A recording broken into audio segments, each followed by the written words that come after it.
Taliwa sa mga pagsuway sa pandemya ug sa miigong bagyo karong bag-o, mipatigbabaw gihapon ang paningkamot nga mobangon human sa naagian.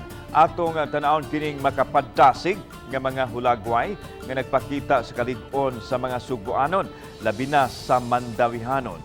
Anang report ni Nico Serino. Bangon Cebu, kini ang pagdasig sa katawhan nga mobarugyod og maningkamot bisan pa man sa mga pagsuway nga nasinati. Labi na human sa pagkusukuso sa bagyong Odette, mabatyagan ang kanya-kanya nga diskarte sa mga tao aron makapadayon sa pagpakabuhi.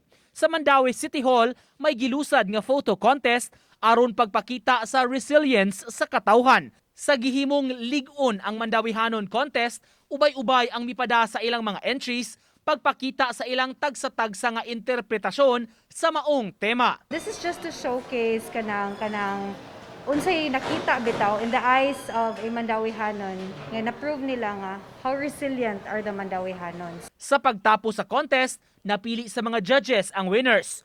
Third, kining picture sa panagtapok sa mga tao nga naningkamot nga magsag-ob og tubig. Kuha kini ni Judy Manatad.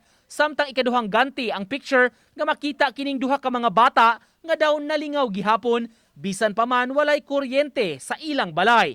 Iya kini ni Merly Glynn. Samtang gideklara nga first place ang picture sa babay nga giday gumikan sa matud pa makapadasig nga pahiyom o smile. Ang estudyante nga si James Cometa ang may kuha niini. Na-amaze me. Bisag na naapektuhan sa pagtiyok.